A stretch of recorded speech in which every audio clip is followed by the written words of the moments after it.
ഞങ്ങളിവിടെ കൊച്ചിയിൽ വെച്ചാണ് കാണുന്നത്. വളരെ ഇല്ല വളരെ ആക്ഷനിലായിട്ട് കണ്ടതാണ് ഞങ്ങള്. വളരെ യാദൃശികമായിട്ട് ഞാൻ വേറൊരു പരിപാടിക്ക് പോകുന്നതിനിടയിൽ ഈ പറഞ്ഞ പോലെ അവിടുത്തെ ലോബിയിൽ വെച്ച് കാണുകയും അതെ അതെ അതെ ഏറെക്കുറെ ഞാൻ എപ്പോഴാ പിന്നെ അതൊക്കെ സെറ്റാക്കി ഞാൻ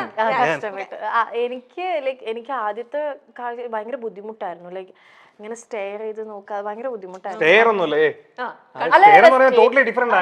സ്റ്റെയറിംഗ് അല്ലായിരുന്നു, ഇടയ്ക്കിടയ്ക്ക് അപ്പൊ അത് കഴിഞ്ഞ് പിന്നെ ഞങ്ങൾ ഓൾറെഡി ഫേസ്ബുക്ക് ഫ്രണ്ട്സ് ആയിരുന്നു. അത് ഞങ്ങൾക്ക് അറിയില്ലായിരുന്നു, രണ്ടുപേർക്കും അറിയില്ലായിരുന്നു. അതായത് നമ്മൾ ഈ ഇൻഡസ്ട്രിയിലെ ആൾക്കാരെ റിക്വസ്റ്റ് അയക്കുമ്പോൾ അത് അക്സെപ്റ്റ് ചെയ്യും, അങ്ങനെ ആയിരിക്കണം. അല്ല എന്റെ സ്ക്രീൻഷോട്ട് എനിക്കറിയാം പിന്നെ റിക്വസ്റ്റ് വരുന്നത്. അപ്പം അങ്ങനെ പിന്നെ ഫേസ്ബുക്ക് മെസ്സേജ് ചെയ്തു. പക്ഷെ എനിക്ക് അന്ന് എനിക്ക് ഒട്ടും റേഞ്ച് ഇല്ല വീട്ടില്, BSNL ഒക്കെ ആയിട്ട്. അപ്പൊ ഇന്ന് അയച്ചു കഴിഞ്ഞാൽ 2 ദിവസം കഴിഞ്ഞിട്ട് എന്റെ റിപ്ലൈ കിട്ടുള്ളൂ. പിന്നെ ഞാനിങ്ങനെ വോൺ ചെയ്തു, നമ്പർ ചോദിച്ചു. അപ്പൊ ഞാൻ പറഞ്ഞു പ്രപ്പോസ് ചെയ്യരുത്, എനിക്കത് ഇഷ്ടമല്ലാന്ന് പറഞ്ഞു.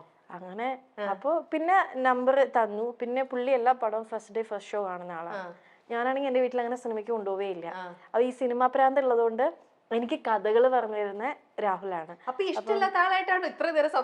അല്ല, പ്രപ്പോസ് ചെയ്യില്ലെന്ന് എനിക്ക് ഒരു ഇത് കോൺഫിഡൻസ് കിട്ടിയതിന് ശേഷമാണ് നമ്പർ കൊടുത്തത്. പിന്നെ ഫ്രണ്ട്സ് ആയി.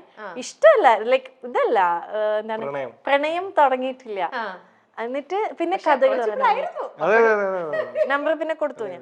എന്നിട്ട് ഞാൻ പറയുന്നു നമ്പർ തരാം, പക്ഷെ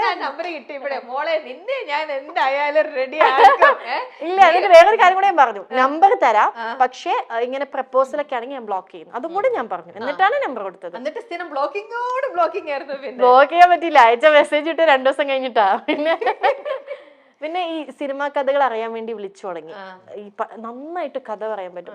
അതില് ഭയങ്കര മിടുക്കനാണ് ഒരു ഇൻസിഡന്റ് തന്നെ. ശരിക്കും ലൈഫില് നല്ലത് ചീത്തയായിട്ടുള്ള എത്രയൊക്കെ കഥകൾ കേട്ടിട്ടുണ്ടാവുന്നറിയോ? അവന്റെ കഥകൾ തന്നെ ഇഷ്ടം പോലെ കേട്ടു. അല്ല, ഇനിയിപ്പൊ കേൾക്കാനിരിക്കുന്നതേ ഉള്ളൂ. ലൈഫ് ഒരുമിച്ചൊക്കെ നിങ്ങളുടെ ജേർണി തുടങ്ങിയിട്ടല്ലേ ഉള്ളൂ. ഇനി എന്തൊക്കെ കള്ളക്കഥകളും ഇങ്ങനെയുള്ളവരുണ്ടല്ലോ, ഇൻസ്റ്റന്റ് ആയിരിക്കും. നിങ്ങൾ എവിടെയാന്ന് ചോദിച്ചു കഴിഞ്ഞാൽ അവരുടെ ഭാഗത്തുനിന്ന് കഥ മേക്ക് ചെയ്ത് വരിക. അല്ലല്ല, എന്റെ ഭർത്താവും ഇതുപോലെ തന്നെ ഒരു ഡയറക്റ്റ് ചെയ്തിട്ടുണ്ട്. അപ്പം കഥ എഴുതാൻ ഉള്ള ആൾക്കാർ എന്റെ മോൾക്കും അതേ ഒരു ഇത് കിട്ടിയിട്ടുണ്ട്. നമ്മൾ പറയും ഇൻസ്റ്റന്റ് ആയിട്ടേ പിന്നെന്താന്നൊന്ന് ചോദിച്ചാൽ മതി, അവിടുന്ന് അങ്ങ് പൊയ്ക്കോളും. കഥ ഇങ്ങനെ വന്നോണ്ടേയിരിക്കും. എന്നിട്ട് രാഹുലിന് എപ്പോഴാ തോന്നി ഇവിടെ? അല്ലല്ല, ഇദ്ദേഹം വിട്ടു തരുന്നില്ലല്ലോ. ഇദ്ദേഹം വിട്ടുതരാൻ അതെനിക്ക് ഉറപ്പായിരുന്നു. നമ്മളൊരു സെൽഫ് കോൺഫിഡൻസ് ഉണ്ടല്ലോ എന്തായാലും. പക്ഷെ എന്ത് പറഞ്ഞ അവസാനം അങ്ങ് ഫ്ലാറ്റ് ആക്കിയത്? ഒന്ന് പറയൂ രാഹുൽ, കേക്കട്ടെ. എന്തിനാണ് ലാസ്റ്റ് ഫ്ലാറ്റ്? നേരത്തെ അവള് പറഞ്ഞ പോലെ തന്നെ ഞാനൊരു കഥ ഉണ്ടാക്കി, അത്രേ ഉള്ളൂ. അത് എന്ത് കഥയാ? ലാസ്റ്റ് ബ്രേക്കപ്പിന്റെ കഥ. ഞാൻ വിശ്വസിച്ചു. അതിലൊരു 30-40% സത്യമായിരുന്നു. ബാക്കി 60 ഞാൻ എന്റെ കയ്യിൽ നിന്നിട്ട് ഒരു കഥ. അതെ, ഞാൻ വീണു. ഞാൻ വിരിച്ചൊരു പാവ മനുഷ്യൻ. അപ്പൊ അതില് പെണ്ണ് എന്നെ ഇട്ടിട്ട് പോയി എന്നുള്ള രീതിയിൽ ഞാൻ ഇങ്ങനെ ഡൗൺ ആയി. സഹായിക്കൂ, എന്നെ മാനസികമായി സഹായിക്കൂ, സപ്പോർട്ട് ചെയ്യൂ, എന്നെ സപ്പോർട്ട്. അയ്യോ, ആണോ? എങ്ങനെ വിളിക്കണേ? നന്ദൂന്ന്. ആണോ? അന്നേ വിളിച്ചിരുന്നത് ആ പേരാണോ? ആണ്. കാരണം ഇവന്റെ അമ്മ അത്യാവശ്യം എന്റെ അടുത്ത് കമ്പനി ആയിരുന്നു. അപ്പൊ ഇപ്പഴും ഞാൻ പപ്പാമ്മന്ന് വിളിക്കുക. പപ്പാമ്മ നന്ദൂന്നാണ് വിളിക്കുക. അവന്റെ ഫ്രണ്ട്സ് മൊത്തം നന്ദൂന്നാ വിളിക്കുക. ആണ്. നാട്ടിലും വീട്ടിലൊക്കെ നന്ദുവാണ്. ഞാൻ ചിന്നു ആണ്. ലൈക്ക് അപ്പൊ പിന്നെ നമ്മൾ അങ്ങനെ തന്നെ വിളിക്കാൻ തുടങ്ങി. എന്നെ ക്ലോസ് ആയിട്ടുള്ള എല്ലാരും ചിന്നു എന്നാ വിളിക്കുക. അങ്ങനെ തന്നെ ഫ്ലെക്സ് നന്ദു. അവന് വട്ടം പേര്. അത് ഇത്രയും നാളായിട്ട് മാറിയിട്ടില്ല എന്നുള്ളതാ. ഈ ഇടയ്ക്ക് പോലും ഞാൻ ഈ പറഞ്ഞ പോലെ എൻ്റെ ഒരു ബ്രദർ ഉണ്ട്, വർഷങ്ങളായിട്ടോ. അപ്പം ഈ ഇടയ്ക്ക് പോലും ഞാൻ ഈ പറഞ്ഞ പോലെ പുള്ളിയുടെ ഫോൺ എൻ്റെ അടുത്തിരിപ്പുണ്ടായിരുന്നു. എന്തോ കാര്യത്തിന് ഞാനിങ്ങനെ കോൾ ചെയ്യാൻ എന്തിനാ പറഞ്ഞാൽ നോക്കുമ്പോൾ ഇപ്പോഴും ഈ ഫ്ലെക്സ് നന്ദു എന്നാണ് പേര്. ഫ്ലെക്സ് എന്ന് പറഞ്ഞാൽ എന്താ അറിയാലോ? എന്താ നമ്മുടെ ഫ്ലെക്സ്, ഹോർഡിങ്സ് ഫ്ലെക്സ്. നിങ്ങളുടെ അടുത്ത് ഒരു കാര്യം പറഞ്ഞാൽ ഏകദേശം നാട്ടുകാരെ മുഴുവൻ അതുപോലെ അറിയിക്കുന്നത് കൊണ്ടാണ്. ഞാൻ ഏകദേശം ഒരു 6th 7th പഠിക്കുന്ന മുതല് ഞങ്ങളുടെ ചെമ്പകശ്ശേരി എന്ന് പറഞ്ഞൊരു സ്ഥലം. അപ്പം ആ ടൈമിൽ ഈ വിജയ് ഫാൻസ് എന്ന് പറയുന്നത് വളരെ എന്താ പറയാ ഭയങ്കരമായിട്ട് ഇങ്ങനെ കേരളത്തിലോട്ട് ഇങ്ങനെ കൂടിക്കൊണ്ട് വന്നുകൊണ്ടിരുന്ന ഒരു സമയമാണ്. വിജയ് എന്ന് പറയുന്ന ഒരു ആള് വരികയും ഞാൻ കടുത്ത വിജയ് ആരാധകനായിരുന്നു. അപ്പം ഞാനന്ന് 6th 7th എന്തോണ് എനിക്ക് എൻ്റെ ഓർമ്മ ശരിയാണെങ്കിൽ. അപ്പം ഞാനും എൻ്റെ ഒരു സുഹൃത്തും കൂടെ ചേർന്നിട്ട് ഞങ്ങളൊരു ഫാൻസ് അസോസിയേഷൻ സ്റ്റാർട്ട് ചെയ്തു. അപ്പം ജംഗ്ഷനിൽ ഏറ്റവും കൂടുതൽ ഫ്ലെക്സ് വയ്ക്കുന്നത് ഞങ്ങളാണ്. എവിടെ തിരിഞ്ഞാലും വിജയുടെ എല്ലാ 7th 8th അത്രേ ഉള്ളൂ. ഞങ്ങൾ ഈ സ്കൂൾ ബസ്സിനൊക്കെ തരുന്ന ഫീസ് അടിച്ചു മാറ്റിയാണ് ഈ ഫ്ലെക്സ് അടിക്കുന്നതും പരിപാടിയൊക്കെ. അങ്ങനെ വീണ പേര് ഫ്ലെക്സ് നന്ദു എന്നുള്ളത്. രണ്ടുപേരുണ്ട്, നന്ദു ഫ്ലെക്സ് നന്ദുവും നന്ദു വിജയ് ഫാൻസ്. ഇപ്പോഴും അത് അതേപോലെ തന്നെ ഉണ്ടെന്നുള്ളതാണ്. വിജയ് ഫാനാണ്, എല്ലാ വിജയ് പടം ഫ്ലെക്സ് അടിക്കാറില്ല, വിജയ് ഫാനാണ്. അല്ലാതെ തന്നെ വിജയ് ഫാനായിട്ട് പോകണം. ഓക്കെ ചിൽ. അപ്പൊ നമുക്ക് നമ്മുടെ ഈ ഒരു ഇന്നത്തെ ഈ ഒരു സുന്ദരനും നീയും സുന്ദരി ഞാനും, അല്ല സുന്ദരി ഞാനും സുന്ദരൻ നീയും. ഓക്കെ, അപ്പൊ അതില് സുന്ദരിയാണോ സുന്ദരനാണോ കൂടുതൽ സ്മാർട്ട്, അല്ലെങ്കിൽ കൂടുതൽ പരസ്പരം നന്നായിട്ട് മനസ്സിലാക്കിയിരിക്കുന്നത്? ഇപ്പൊ നിങ്ങളൊരു 6 ഇന്നേക്ക് ഇപ്പൊ ഒരു 7 വർഷമായിട്ടുണ്ടാവുമല്ലോ നിങ്ങളുടെ? 6 വർഷം കംപ്ലീറ്റിംഗ് ഉള്ളൂ, തുടങ്ങുന്നേ ഉള്ളൂ.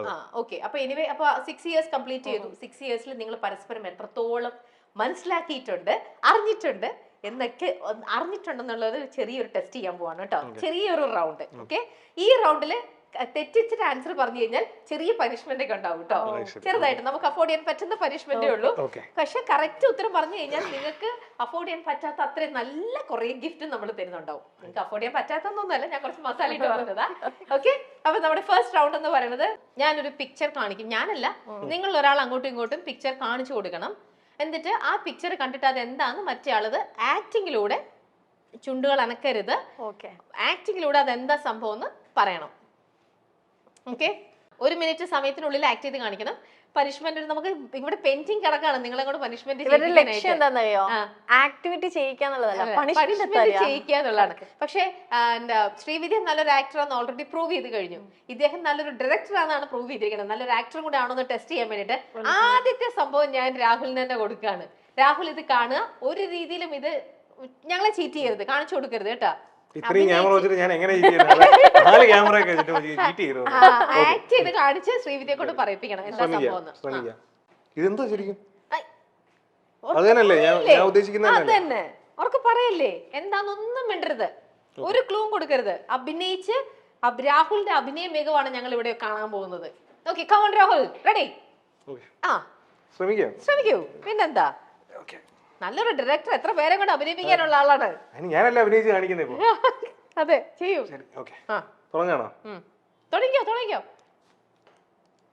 തിന്ന സാധനം എന്ത് പെട്ടെന്നാ? അയ്യോ, ഇങ്ങനെ ഒഴുകി നിൽക്കും. അങ്ങനെ ഒഴുകുന്ന ഒരു സാധനം. പാനീയമാണോ? പാടുന്നതാണോ? പാടുന്നത്, ഒഴുകിയ.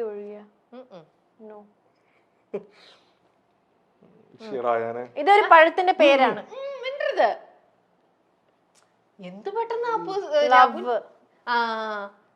ആ ഷേപ്പിൽ നിൽക്കുന്ന ഒനിയനാണോ?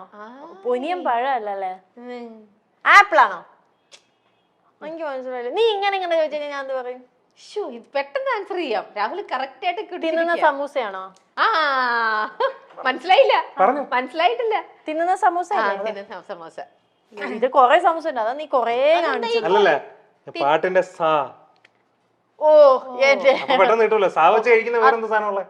സാരി കാണിച്ചൂടെ?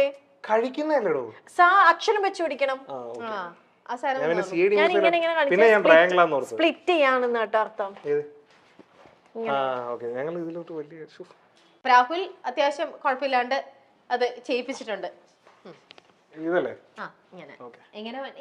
ഞാൻ കണ്ടു മാറ്റി വെച്ചു. മനസ്സിലായി, എങ്ങനെയാണെങ്കിലും മനസ്സിലാവും. ഓക്കെ, ഇത് പറഞ്ഞില്ലെങ്കിൽ ഇവിടെ നമ്മളിപ്പോ ഇറക്കി വിടും. മിണ്ടരുത്, മിണ്ടാൻ പറ്റില്ല.